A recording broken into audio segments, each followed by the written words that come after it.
Welcome to BreezeLine, where you'll say, "Ta-ta, T-Mobile," because we've got more reliable home internet that's a whole lot faster. In fact, 10 times faster. No, seriously, because we have real internet backed by our fiber-powered network. And T-Mobile, well, they just have a 5G cellular network. So act now to get superior home internet. Find your perfect speed with prices starting at just $19.99 a month for 24 months. Terms and conditions apply. Go to breezeline.com to learn more.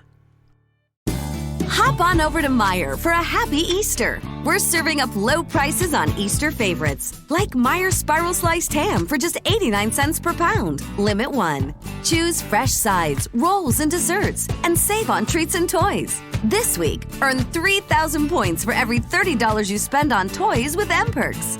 Get the same low prices no matter how you shop, and get more for your money at Meijer. Exclusions apply. See all the deals in the Meijer app.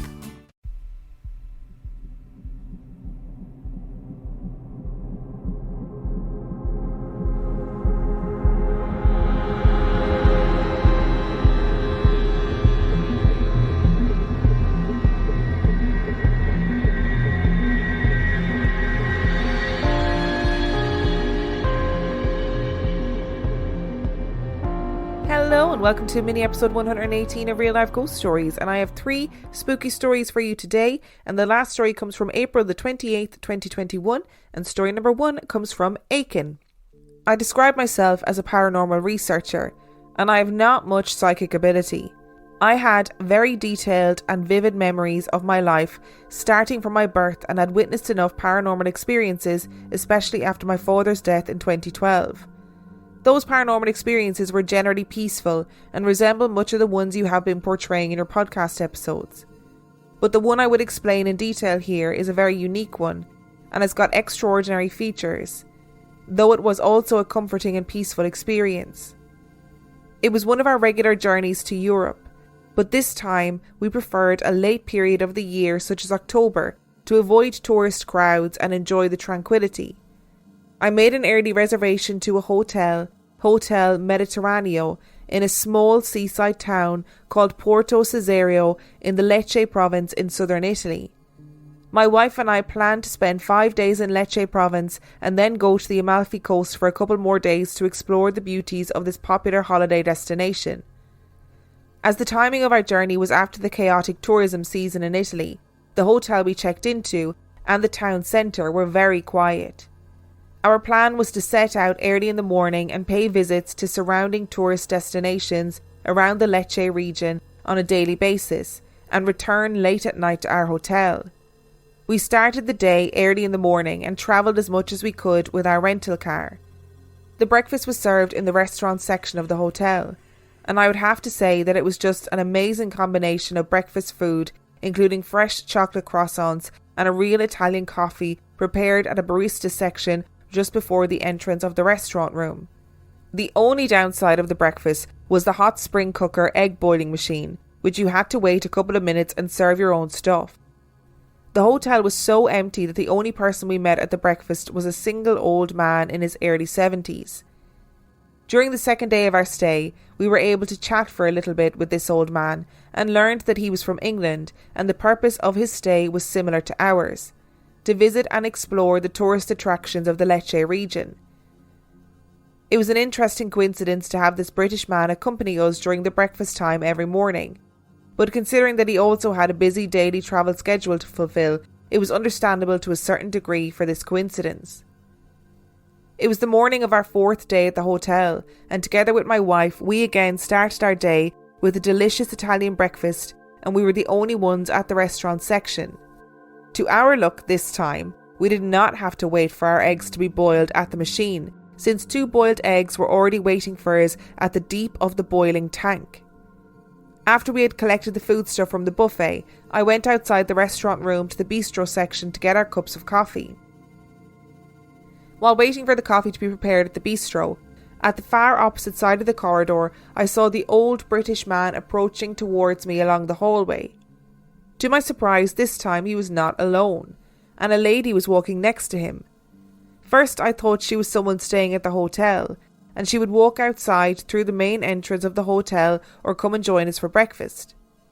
but the lady was walking so close to him that they just looked like a couple from an outsider's eyes. As far as I knew, the British man was staying alone, and we knew no one was around who was familiar with him to walk side by side as if they had some sort of companionship. I could not hold myself, and to satisfy my curiosity, I again turned my head towards them and checked whether the lady had chosen the exit door or separated from the British man. The answer was no. They kept walking together and almost approaching the place where I was waiting for the coffee. I looked out the corner of my eye to the lady to understand a bit more about her. She was tall, although not as tall as the British man, and looked to be a similar age to him. I generally do not describe myself as a curious man, and most of the time I do not even pay attention to the people around me. But on this occasion, I was not able to restrain my interest with an unknown urge. Maybe the source of my curiosity was due to the conflicting portrayal of this old British man whom I accepted as travelling alone, and at that very moment had a companion, although he was acting indifferently to her. That led me to look at the couple one last time after they passed behind me, to see whether they would enter the restaurant together, and yes, they entered side by side. Now that I was 100% sure of their companionship, I subsided my curiosity, waited a little bit more time for the coffee to be ready, and then returned back to my table. Maybe it was because I blamed myself for the excessive curiosity which led to the feeling of guilt. I did not turn my eyes to the British man inside the restaurant anymore, and after we finished our breakfast, I noticed that my wife and I were the last customers leaving the room. I returned to my normal self. The British man nor his companion were no concern of mine during the whole day, until my wife mentioned about her embarrassment concerning an event related to the breakfast time. She started to explain. "You recall the 2 boiled eggs we found ready this morning? It turns out they belonged to the British man. He came to look for them in the boiling machine later." She continued to explain he had put them in the boiling tank and left the room before we entered the restaurant for breakfast. Anyway, he just laughed and made fun of this occasion after learning that we had taken his eggs. I kept my indifference after learning about the incident that my wife explained and just made a comment. "The 2 eggs, yes, if they are a couple then obviously they needed 2 eggs. Just as I finished my comment, my wife turned to me with a weird expression on her face and responded, "What are you talking about? What couple?" I said, "The British man." At that moment, I felt obligated to respond with a more detailed explanation and told her, "You know, we had thought that he was a lonely customer staying in the hotel, but as you saw this morning at breakfast time, he was with a companion, and they entered the room together." As soon as I made my explanation, my wife's voice changed, and she responded, "No, you must be joking. I saw the British man enter the room. He was alone and he had his breakfast alone at his table. The eggs belonged to him, and he ate them alone." I did not make a comment or an objection anymore. The situation had become clear from that moment on. The incident turned into a very outstanding paranormal experience for me. What is left from my perspective was to confront the British man about the incident and ask for his verification. It was the 5th and last day of our stay at the hotel, and as usual we started our day with the breakfast. And as you may guess, we were together with the British man again. This time we chatted more about the purpose of his travel and furthermore about his plans in Italy. We learned that his wife had passed away a couple of years ago, and he decided to settle in a small town in southern Italy to spend the rest of his retirement period. From the starting moment of our chat, I had the intention of bringing up the day before and asking him about what I had witnessed. But somehow, partly due to my shyness, and on the other hand the potential reaction of him to such a weird hypothesis, kept me from being straightforward. I just couldn't muster the courage to ask him the magic question. After breakfast we went back to our room and packed our luggage, completed the checkout procedure at the front desk, and then we went to our car. I would not say it was to my surprise, but rather would use the word as fate plays out. Again, we ran into the old British man at the parking lot before leaving the hotel. This time I wouldn't let it go. Strongly determined, I approached him and asked him about his thoughts regarding the incident I witnessed yesterday, and I did. He listened to the detailed explanation of the occurrences without interruption and showed no sign of surprise or disbelief. After I finished my story and asked him whether he had seen anyone walking beside him at the hallway to the breakfast room, he said, "Definitely not. There was no one walking beside me along the hallway." And he continued by asking me a question. "The lady you saw beside me, was she tall or short?" I told him that she was quite tall. And then he answered, "My wife was short in height. If she was tall, she must have been my mother. She had a habit of following me wherever I went when she was alive." I was relieved by his clarification, but he kept the conversation going and he continued to explain an incident that had happened a couple of years ago. I was devastated as a result of so many things that had gone wrong and found myself at the Tower Bridge in London. I walked through the bridge and at some point I stopped and came closer to the side of the safety fence and started looking down the river. I was mentally ruined, but did not have any intention of committing suicide. I didn't want to jump to the river from the bridge. While I was gazing inattentively at the flowing of the river, suddenly I felt the hand of someone on my shoulder shaking me softly, as if the intention was to subside my unrest and comfort me. As I abruptly turned my head to see who this person was that touched my shoulder, astonishingly, I saw nobody behind me, and moreover, there were no passers-by around me. At this moment I understood that I was not alone through my life adventure, especially at difficult times, and was being watched over by unseen beings.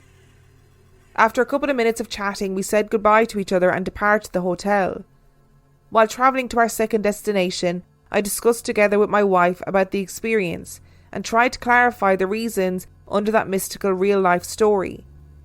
It was clear that the target of the whole coincidence of events was the old British man, and the reason behind the whole story was to convey a clear message that he was not alone in his new adventure of starting a new life in Italy.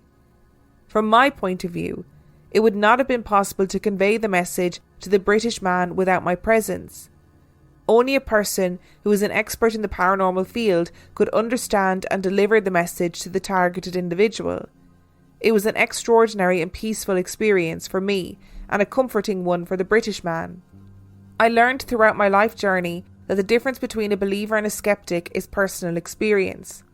American author Emma Bull wrote, "Coincidence is the word we use when we can't see the levers and the pulleys." Inside the extraordinary experience that I witnessed and tried to explain to you, I was able to see the unseen with the help of a divine organisation from the other side. Just to give a clear, comforting message to an old man who was feeling lonely in life. I hope my story will be an inspiring one for your listeners too. Before I conclude, I want to give another detail about my story. After we finished the second leg of our journey in the Amalfi Coast, we headed to Bari Airport for our return flight back home. We passed through the town that the old man had settled in for the rest of his life. We had not planned to go through this town on purpose beforehand. It was just a natural milestone on our route to reach Bari. But it looked like the legacy of the British man was still haunting us. I have never heard that Emma Bull quote before, that coincidence is the word we use when we can't see the levers and the pulleys. And I love it. What a great quote. And actually, I'm sure there's plenty of people who are listening who will find that really comforting and feel like it's a way to describe their feelings about coincidences, because there's lots of people who don't believe that coincidences exist and that everything happens for a reason. And in that regard, that quote kind of sums that belief up really eloquently. And it does sound like whatever happened in this incident, whoever it was that you saw with that old man, whoever that woman was, whether it was his mother or his wife or whoever, and obviously he believed it was his mother, that it was exactly what he needed to hear in his new journey in life, especially after having such a hard time and losing his wife and everything being so dark and horrible for him, that maybe he needed to hear that actually there was somebody looking out for him. Today's episode is sponsored by HelloFresh. Now, look, I know I've been doing fun, silly ads for HelloFresh at the moment, but I thought I needed to do at least one ad where you could really get an idea of what HelloFresh is all about. Did you know that March is National Nutrition Month? And HelloFresh makes it easy to choose delicious dietitian-approved meals. Simply look for the Dietitian Win tag on their menu choices for meals with under 700 calories and with 1/3 less sodium.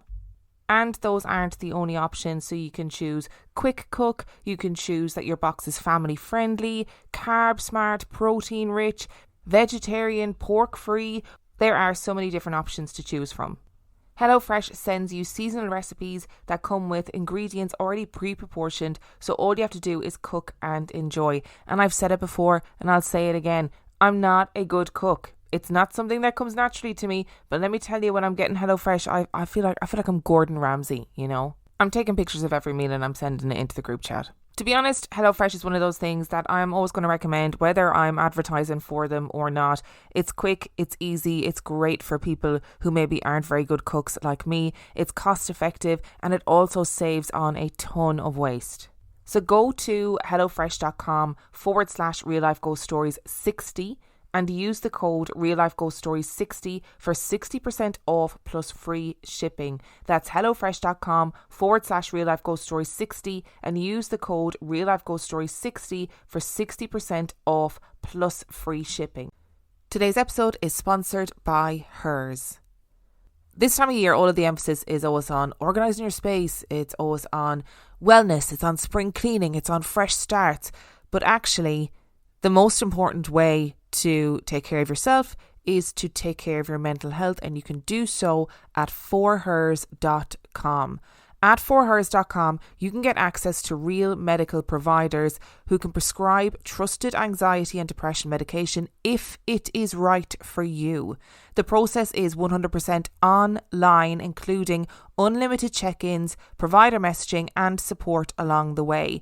Plus, to make things even simpler, you can get your first month of treatment for just $25 if prescribed. To get started, go to forhers.com/spring. That's forhers.com/spring. And I know for some people that getting access to proper mental health care can be a serious source of stress in and of itself. It also can be really difficult to talk to healthcare providers face to face about things like your sexual health, about things like hair loss, and about things like your mental health. That is why Hers makes it simple. Get started today at forhers.com/spring. That's forhers, forhers.com/spring. The offer is only available if prescribed. Prescription products require an online consultation with a healthcare provider who will determine if a prescription is appropriate. The subscription is required. Additional restrictions apply. See website for full details and important safety information. So, how does it feel when you play Roll Up to Win with Tim Hortons? Buy a hot or cold beverage using the Tim's app and find out. Roll in the app for a chance to win prizes ranging from free coffee and donuts to a Universal Orlando resort vacation or a sweet car. Oh, don't forget the TV. And this year, every roll is a shot at a $1,000 daily giveaway drawing for two $500 prizes. Roll up to win and get treated by Tim's. No purchase necessary. Account registration required. 50 U.S. and D.C. 18 plus entered by 4/2/23. See rules at rolluptowin.com for free entry and full details. Void in Florida and where prohibited. And story number 2 comes from Steve. I grew up in the suburbs of Philadelphia, and one of the many illegal activities that I and many other kids had was walking down the railroad tracks through a hole cut in the chain link fence to an abandoned quarry that served as a swimming hole for probably several generations of kids. It was clear and green and hundreds of feet deep. Sometimes you could see the top branches of trees deep below the water that had grown there before it had been abandoned and flooded.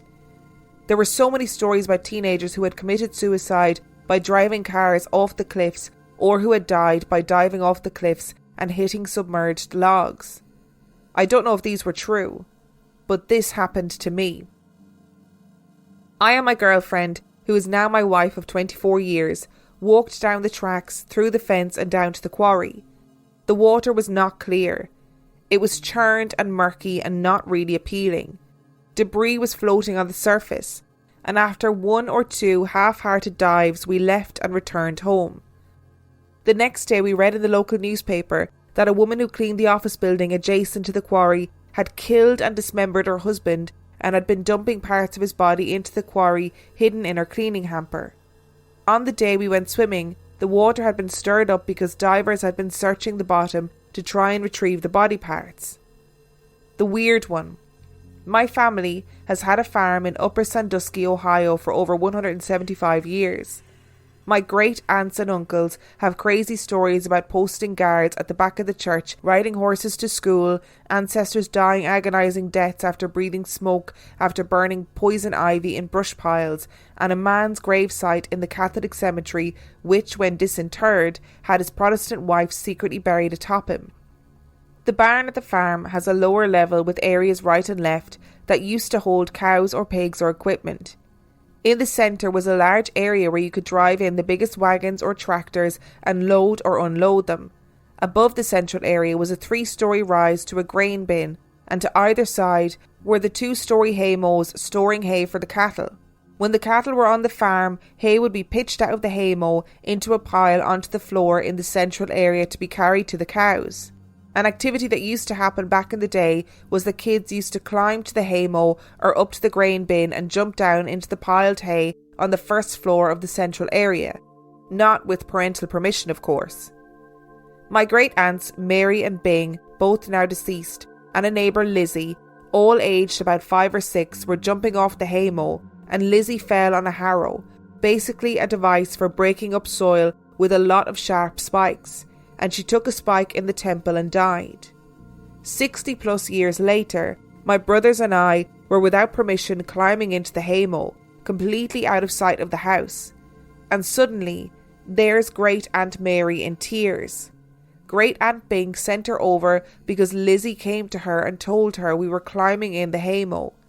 That was the first time I heard the story of Lizzie, and it was clearly not a grown-up prank.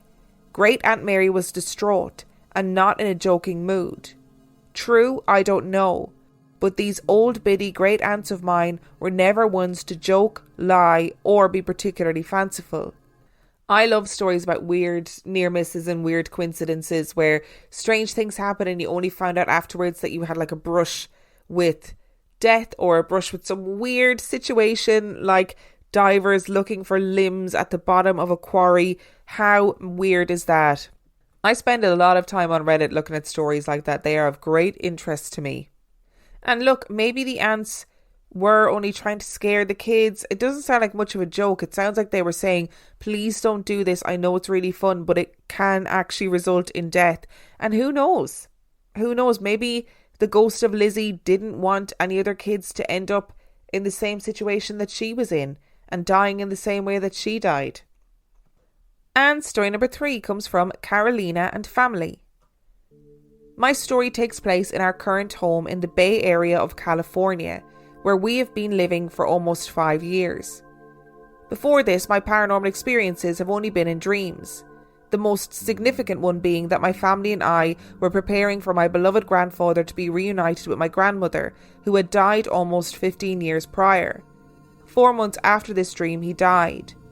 Since then, he has visited me in my dreams when each of my 3 kids were born. In those dreams, I've held up my baby and he would look at them lovingly and smile at us. My husband is the one who has been dealing with the paranormal from as long as he can remember. As a child, he used to hear voices and be so sensitive that he would sleep in his closet, especially when there were lightning storms, because he could feel it go through his body. His father walked out when he was around 6 or 7, and his mother was never really around, having to work a few jobs at a time to keep the family afloat. He spent a lot of time with his grandmother, who was an indigenous curandera or a healer. The home that we live in belongs to a long-time friend of my husband's. This was the home that she grew up in and where her mother died of cancer a few months before we moved in. We were so happy to have this space, since we'd been living in a small apartment before this, and were excited to have a backyard for our 2 kids. We didn't think much about the woman who had died there, until we started to have some weird stuff happen. The master bedroom was where she died, and of course that's where we had been sleeping.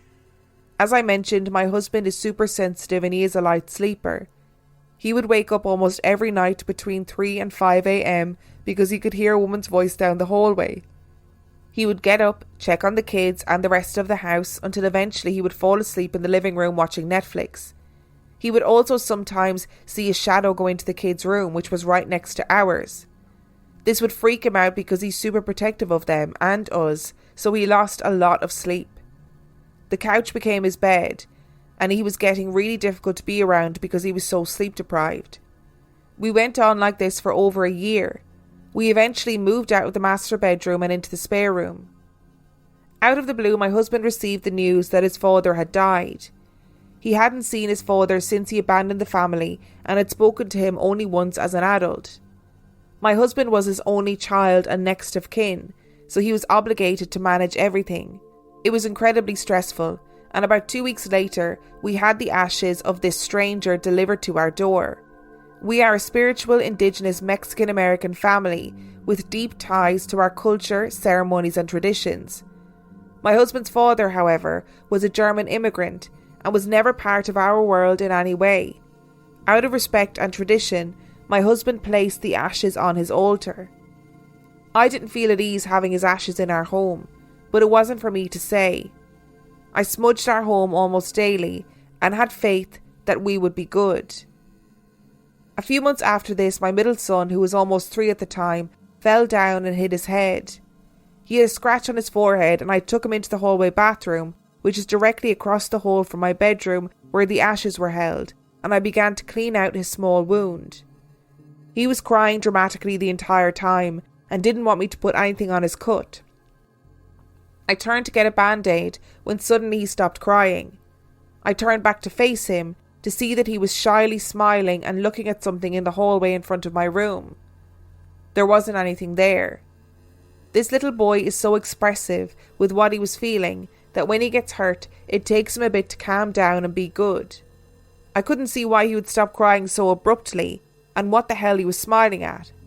I didn't ask him, I just continued to clean him up and we went about our day. Another incident happened in the middle of the night. My son still slept with my husband and I at this point. I was sound asleep, but I felt my son sit up and move towards the foot of the bed. I raised my head to see what he was doing. I thought maybe he was about to go and use the toilet, but he stayed on the bed looking out into the hallway. I was about to ask him what he was doing when I heard him whisper, "Hey," out into the darkness of the hall. I freaked out and asked him who he was talking to as calmly as I could. He simply looked at me and cuddled right back between my husband and I, and was soon asleep again. He wasn't afraid at all.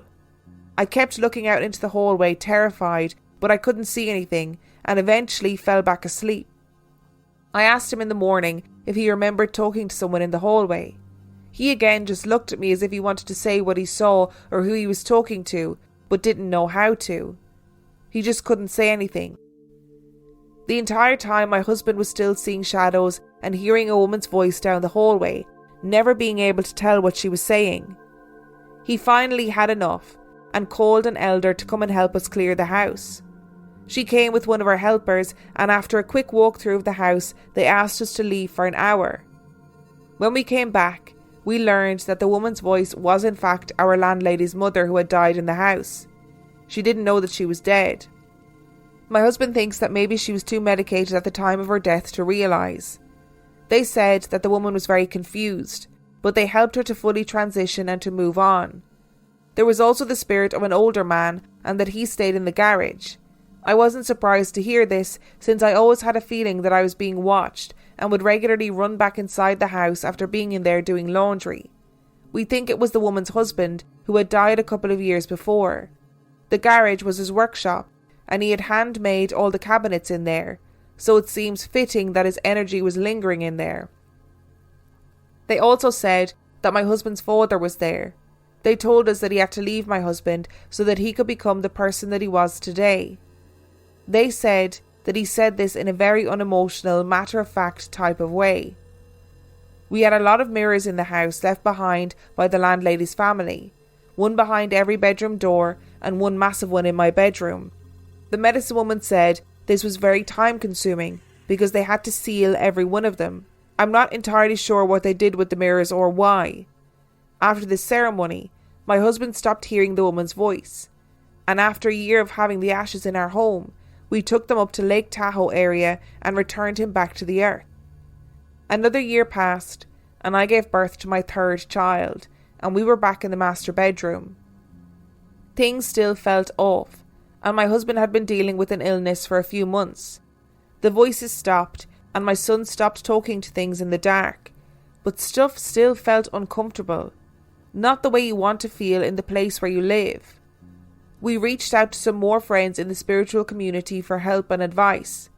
This time, one of the ladies asked for our address so she could look up our house on Google Earth. There's this thing where intuitives can look at a picture of a place and know what's going on. She texted us back and told us to brace ourselves. She said that when she zoomed into our home, her screen froze, and in the blurry picture there was a tall black figure standing between our home and the neighbours directly behind the master bedroom. The picture was absolutely terrifying. I felt instantly cold and started to cry. It was too tall to be human, and the figure was completely clear in the blurry pictures. She got back to us later to say that our home and the area around our home was used by beings from another world to basically harvest our negative emotions. The ladies, as my husband and I called them, came to our home one weekend soon after to hold a ceremony again. They are each intuitive and were able to tell us that our whole neighbourhood had experienced a lot of death and was seeped in negative energies. They explained it as being in some sort of vortex. The beings that come here are doing so because there is an abundance of depression, sadness and anger. I asked them what I could do, how I could protect my family and my children. One of them told me to commit to being joyful, to express my love and happiness and not to hold on to my anger, and to absolutely not be afraid. We had our ceremony, and after they left things got better. My husband finally felt better and was getting more sleep. I started to feel at home, which is strange to say since we had been there for a couple of years already. Fast forward to this past year. My mother-in-law came to live with us after becoming ill during quarantine. She's in her mid-70s and had been living alone forever. We moved her into the master bedroom so that she could have her own bathroom. What we thought was a mental breakdown was actually cancer. Since she's been here, we have had an uprise in activity. The two major ones involve, you guessed it, my kids. Since she's been here, my middle son, who is now 6, hates sleeping alone. He will come to our bed most nights. One morning, as soon as we woke up, he started to tell me about the night before. He told me that as he was walking to my bedroom, he looked into Grandma's room, which you have to pass to get to our room. He said that he saw his little brother standing at the foot of the bed, staring at sleeping grandmother. He said he thought that was creepy, but didn't say anything and ran to my room, where he saw my youngest son asleep with us. He said that he was so scared and just jumped into the bed with us, covered his head and fell asleep. I told him not to worry, but I was low-key freaking out. All 3 of my eldest kids have problems falling asleep or staying asleep this past year. My eldest said that they feel something staring in through the window of the bedroom they share with my middle son. My youngest son had been walking in a fit in the middle of the night every night for about a week. He would point to my closet and cry. I never saw anything and would just nurse him back to sleep. On one of the last occasions, it was almost daybreak, and the room wasn't in complete darkness. He again began crying and pointing to the closet. This time I looked over to the closet and said, "Go away." As soon as I said it, this shadow thing shifted out of my room and into the hallway. I was stunned. I hadn't seen anything here before, and the thing that left didn't have a shape. It wasn't black either. It was almost as if a filter was pulled out on the top of the closet. It's hard to describe, and it was so weird. I didn't feel fear, mostly shock that I had seen something and that it listened to me when I told it to leave. Now I'm the one who sees shadows all the time, and usually I think it's my kids, which freaks me out because the shadows are small. I continue to regularly smudge and work on our space and pray that my kids aren't harmed. I think it's such a good idea, whatever culture you're in, to have somebody from your culture or your belief system to come in and cleanse your home. Because whatever way it works, whether it's a placebo, whether it actually works by tapping into the spiritual realm, I don't think it matters as long as it makes you feel better about living in that particular house. And it sounds like the woman and her husband who had been there previously, they just didn't want to leave. It was probably just that they were reluctant to leave their home. And while it was obviously disturbing for your husband because his sleep was disturbed and all of that jazz, it does sound like, oh bless them, they just need a little bit of help to move on to the other side. But the neighbourhood being a big old vortex, no thank you. And I don't know if I could maintain being joyful all the time. And then if you let your joyfulness disappear, suddenly you'd be assailed by tiny little shadow figures that look like children. Oh no, it sounds like a nightmare. And again, having the negative energy come into the house again, with obviously taking in sick grandmother, brings in a certain type of negativity that these little creatures feed off. Like, what are they? Hideous is what they are in the first place. But other than that, what are they? Thank you so much for listening to today's episode. Thank you to Aiken, Steve and Carolina and her lovely family for sending in their stories. If you would like to know more about Real Life Ghost Stories podcast, you can do so by checking out our website, reallifeghoststoriespodcast.com. And on that note, I shall see you next time.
So, how does it feel when you play Roll Up to Win with Tim Hortons? Buy a hot or cold beverage using the Tim's app and find out. Roll in the app for a chance to win prizes ranging from free coffee and donuts to a Universal Orlando resort vacation or a sweet car. Oh, don't forget the TV. And this year, every roll is a shot at a $1,000 daily giveaway drawing for two $500 prizes. Roll up to win and get treated by Tim's. No purchase necessary. Account registration required. 50 U.S. and D.C. 18 plus entered by 4/2/23. See rules at rolluptowin.com for free entry or full details. Void in Florida and where prohibited.